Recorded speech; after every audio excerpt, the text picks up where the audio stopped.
til öll tykkum mongu eller nok så nekvo og kanskje veksande tali øysene som ikke andalt heim føler at de hava. Jeg vet om nekv folk som ferdig ut fra Pinsakirkjon, de hava seg ljaut ting som de hava finnst egin oppfyrir ikke rødt og svik og likn og bedre og varst du vi er mennesker og Paulus sier til at han måtte kua sitt likan for at ikke han som prætka for i øren skulle være en borstvisingur at Herren ikke skulle vreka han. Du måtte han kua sitt likan for tog om du er frelstur du var stiget ut innere menneska men heldig du ikke kjøte nirre, heldig du ikke kjøte i teimon så kan det komme fram at og så kunne ljau ting suttjast. Les Galaterbrevet 5, 19 til 22. Her sørst du holdsens verk og så andans verk. Og Paulus sier vi skulle ikke genge etter kjøtene, men vi skulle genge etter andan. Vit.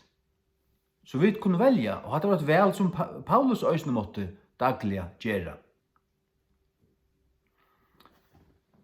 Til tykkun som og, kan man säga, i ångamans lande.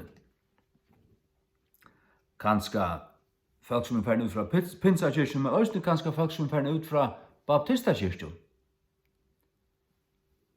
Til kanska sitte i babsalærerne og sitte under babsasal i 30 år, eller 20 år, eller 25 år, men så har du senekka og horsnak finnst egin i oppleten av andanen.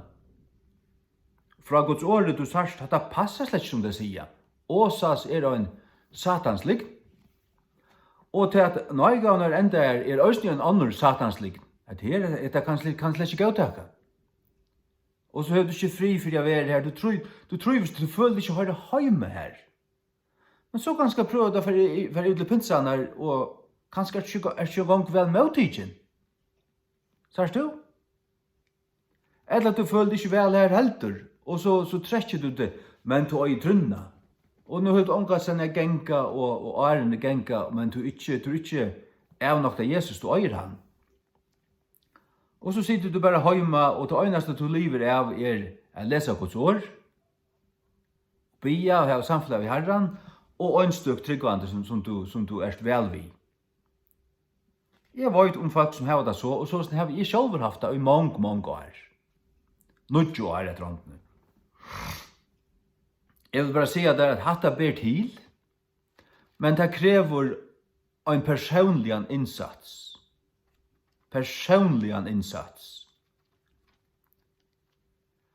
Som smadrangår i Hetlandet så skjer det boa. Jeg får jo så boa kjøyde fella, og vi trener frutja kvöld og leier kvöld. Og henne kom her til hette som boa til skot og halvhjersteg og det her. Men jeg får ut til halvhjersteg. Så kvann det så har jeg et plass her som jeg får, stiller jeg anker ting opp og skjeid i 2 timer. Kvann ta en øynast av det. Og får jeg reka nekka så helt forferdelig vel. Og får så leierkvalt og frutjakvalt og bare halva i alt det av. Og bare vann. Men det var til at jeg gjør det en personlig innsats som jeg ikke gjør det. Jeg vann deg utan sikt. Det hadde sikt og stabilisator og alt mulig. Jeg sikta bare etter pølen. Jeg sa bare at det rekker, og det rakte. Jeg kleiv trutjar pølar. Rakte i myina og rakte i endan henne pølen. Så vel rakte jeg. Nok vidt hui.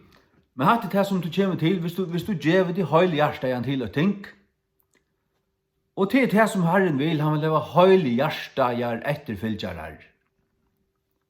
Og det ber til, jeg husker om det men i be, hvordan trångt og hvordan troplar tøyner i det. Hvordan var det der i fromkirkene? Hvordan var det der til dømes i Galatia og Korint og Efesos? Høtte de fullfutja Nya Testamentet? Och snackar bokar munta i öje här i manhötne, det slupper kanske inte in i synagogen en gång. Nu Paulus säger vi här i en tog kanske 4 månader hållt och predikar till att bli frälst. Han lärt dig några ting. Och så tjekka ett år eller 2 så kom upp brev från Paulus här. Nu är det ju fångsle. Nej, vi är ute kon och frigjord från Herren Jesus Kristus och färgvaren. Jag prysar till kon och allt det där. Att det halt ut och ditten datten. Brev från Paulus. Och så var det att jag ruttlat att säga man går inte här och vi läser det. Vi kommer samman bröda brej och bia och bia för kon öron och onkel lär, onkel talar. Det var det rävliga fatagsligt. Och nekva møgnet har vært øyla luttlar. Nøkker tante møttes i heimehusen. Hvordan var det heimehusen her? Luttlar krøyser. De møttes i husen og måtte krekva seg. Nekva stedet var det forfyllt. Det ble dripet bort ræv og ditten og datten. Det vil kosta. Det vil alltid kosta til at de sånn og tryggvande. Så kom at det stora satans skjepelse som kallast katolska skøtjan, Skøtjekirkjan, vi skal kalla det en kyrkja, det er ikke bror Jesus Kristus. Hatt en hårra, om for til helvedes. Hatt jo henne er antikrist. Hun kommer å dømast. Det sier Guds ord. Og hon er dripi og 16 ølter av Jesus Kristi vittnen. Tar sier mittelen 20 og 50 millioner i 16 ølter. Er hun dripi. Av hverjon? Jeg følte som ikke var øyne vi henne fastlærer. De drep hun bare. Valdensarar, hugonottar og ditten og datten. Alle ser balkanar som ikke ville bodja seg for tøymon. Paulusianarar. Ja. Og de bøgdes ikke. Lollar der nere i Englande. De bøgdes ikke. De ville heldur brenda på alle og bau at Bibelen skulle være hongt og kjeto halsen av dem. Det høyde henne framan av brinkene medan de ble brent. Og som jeg sier her, møgnøtene her, de fikk et brev fra Paulus, et brev. Og vi tar alle bøkene i Nya Testamentet, 22 bøker, og åpenberingene som sier åkken endan. Og Mosebøkene, og alle profetene og salmene, større profetene og lytlo. Allt det høyla, alt Guds ord. Og vi tar internet. Og vi kunne færa, vi kunne løyta, jo, han den her damer vel, subscribe med til han hessa kanalen her, og her en høyma så her gau ting, og du kan mæta det, og du kan møtas vi 3 og 4 som du er øyner vi, og hevda godt vi, og støvlar på, og så gjerne. Tu pjust ikke dodja, andalega, til øyne skyldningur, at tu sløknar, og ikke vil vi. Til ønsken skyldningur. Du kan halde ut. Ein av flestur til en satanslikt som sier der. Ferd og lust etter munnen innsløven som heter EIFAF. EIFAF. Til inn i en æra-kanal som heter Sjurdur, eller Sjurdur Høygård, og den kanalen. Du kan slå det her. Gjør det i oktober 2015. Eller var det november. Lust etter tog, jeg prekker det fullkomlig, at han som evnokta det, han evnokta Guds ord. Men det er det som er blinde babsane gjerra. Det er så løsning at ta i tog læra bliver alt, det er det som tid er, det er det som tid læra, det er det som jeg har lært alt mitt liv, hva Guds ord sier, nei. Vi er altså som vilja tryggva Bibelen. Og som reka alt etter som er kontra Bibelen, evansa hvordan tygnarlig og gauon veldig Guds tænare det kommer fra, Paul MacArthur sier det. Ja, så han er ikke ovenfor Bibelen. Han kan sutja somme ting, og han kan være blindare for i øren. Han er en sessationist, som sier til at gavene er stegga her. Det kan han si at det er der ikke. Så han tenker feil. Han er kalvinist og baptist og alt det her, fotter falsk lærer. Men det er ikke at du som han sier er utmerska. Men det er ikke at du som gav pinsar sier er røysene utmerska, minst lukka godt. Og tar trykk og enda av Guds kraft. Og er åpner for henne og liva og i Guds kraft. Det er noe som jeg omgående kan avnokta. Aldrin. Først skal det være ensamadler, altså.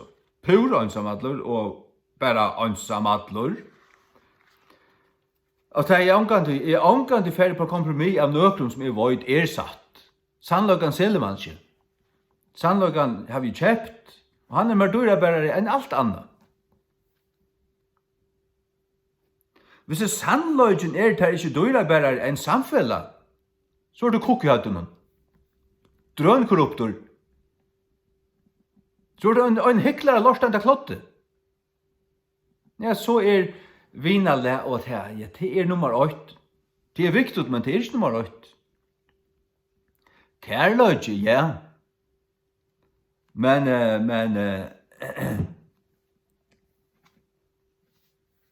kærløyge til Guds fyrst. Du skal elska skal du god, har en god tunn av alle hjertatun. Det nummer 8. Og så det et annet, hei som lukt, elska skal du nasta tunn som sjåvan til. Jeg vet jo at Johannes lærer til at hvis du ikke elskar brødretun som du ser, hvordan kan du elska god som du ikke ser? Han sier det at hinvei, du kan ikke løfte hæta. Ikke bare agg og vidt og jeg være vilja fyrirgjev og leta ting færre og sånn, men det ikke alt folk som vi kunne eller øye til å samfunnet vi. Eller som vi føler vi kunne ha samfunnet vi. Det okra brøver og vi kunne kanskje færre vidja det i ditten datten.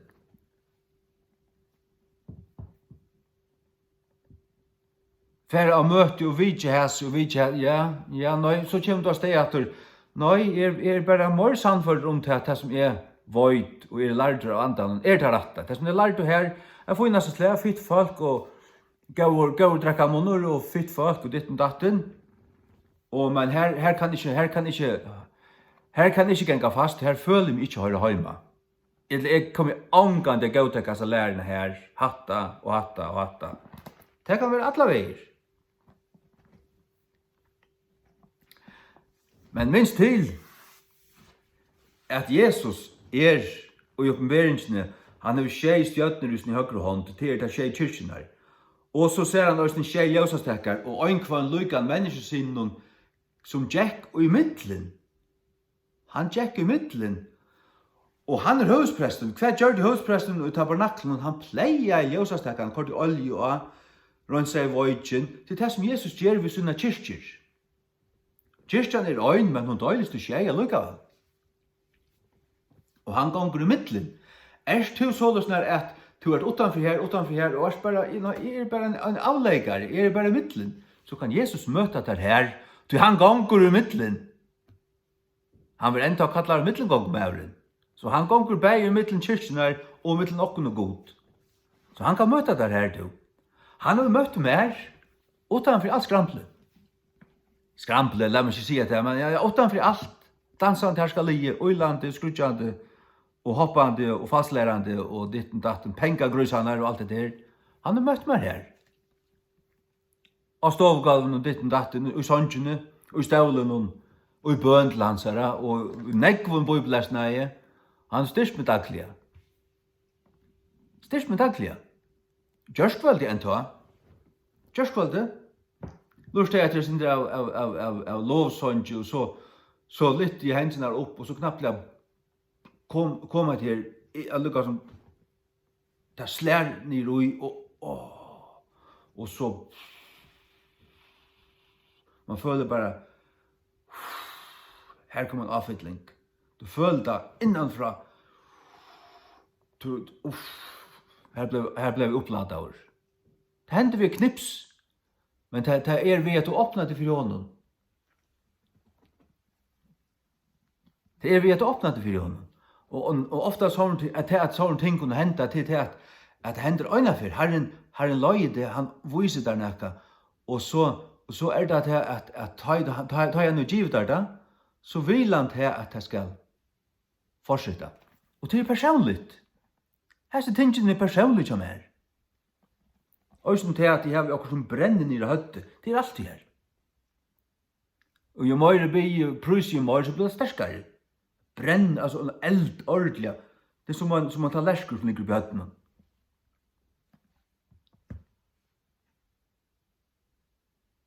Som fer inn, inn og det akkurat som til føler lekstet og akkurat som okkur trånger seg inn i alt.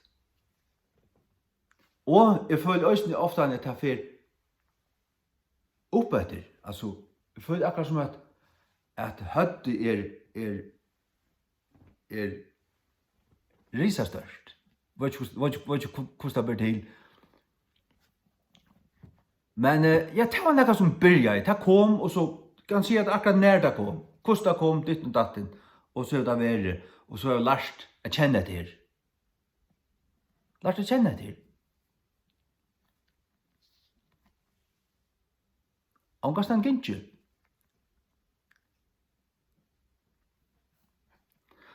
Og så det til, hvis man arbeider her, så byrja vi en husmøyne i 2016, og vi er stadigvæk bare tvær. Vi er anker trutjer, 4 trutjer, så flytter folk, og anker blir bare vekk, man har ikke fra dem natter, hvor ta vet ikke, men vi kan vi her.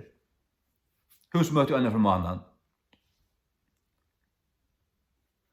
Og ta vi byrja på det, så sendte jeg 2 telteposter til 2 som jeg kjenner, Geil Ryplinger og Nico Verhøf. Og for at jeg halte meg til, vi om man burde begynne med en i høyt, vi er stadigvæk øyelig feier, men ja. Og svære som jeg fikk fra Amerika og fra Sveis, vi telteposter, det var byrje bare. Det er Guds årstentor, Jesus lover her som 2 eller 3 sammankommen i hans navne, her han uttara mitto. Så det 2, så kunne du byrja, eller 2, så kunne du byrja en høyt. Og det har vi gjort. Og det er bedre enn åndsje.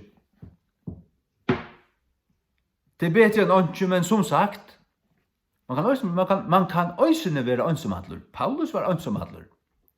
Demas ivigjømme, før til Kresens og ditten datten, og for ivgåan, før som han fyllte honom. Og så var han ønsomadler. I kvart var han bare totalt ønsomadler, sette fangsle. Og hans brøver var lengt av landeskottene, han skriva et med brøv, og onkel kom og vidtja seg, og her satt han. Og til enda så døg han for trunna, til å si at det hendte nere i Spania. Hæ? Og så grenja vi hit, og vi tar det så ringt. Nei, du tykker for dem sindi der sjølven. Og du blir bare doven og det her. Fær tål jo opp. Fær i bøn. Pløt hunna bøybel i jaknon. Hessa.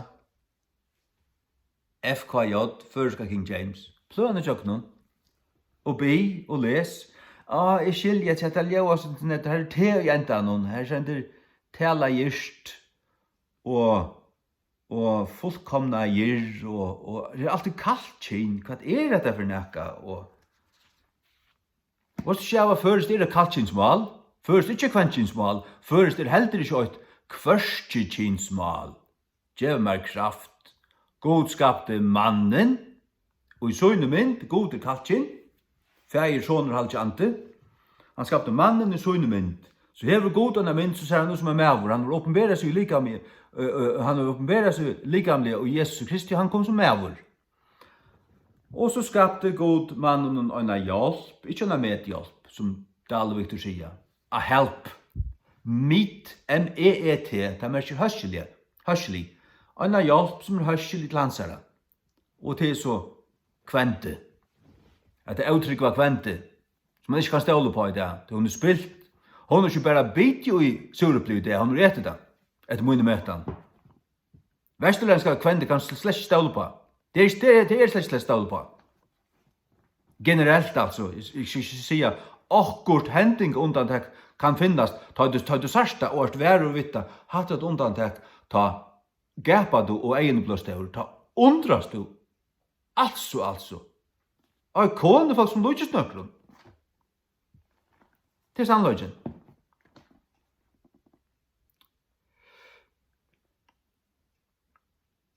Ja.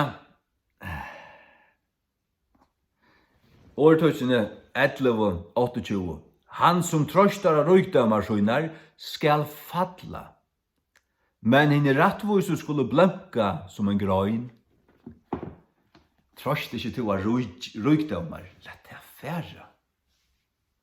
Betal tunne lån, for det tar pengene du først, og tar nekk løper av, flatter sånne konto, og flyt så nekk unna til kontina som du kanst, og liv for det løyt jo ikke, og tar du så øyrene rikva til kontoene, flytta så til mektige godstjenester, så som Herren løyde.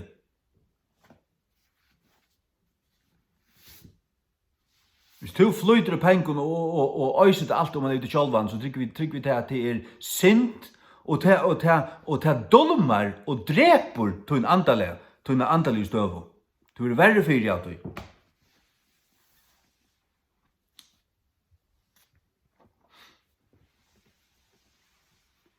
Men sjående til han som er i bøten og sånt, sjående skal man valgsikna sin egen og først. Det er ikke det som jeg sier. Til det. Nå er halt ut. Halt ut. Halt ut. Halt ut. Tindel satt 20 måneder i fangsle og i Vilvord i Hollande. Han gavst ikke, han satt og tøtte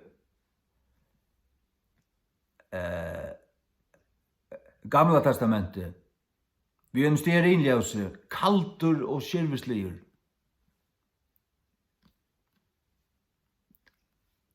Og han fikk bjøva til å vorska, hvis du vil avnokta det her, så kan du slippe leisur. Han avnokta det ikke. Og så ble han brentur av balet. Det er nesten som lunch nøkron. At her var slukka trygg som at det er. Hatt er trygg. Trygg som du avnokta, det er ikke trygg. Hon har ikke vært det heva. Hev to ordentlige trygg. Og vi er en trygg, blikk, trygg, til Kristi. Ikke en kastaskyting, kikk og sigg. Nei. Hev no trygg, og to i himne først bygg. Amen.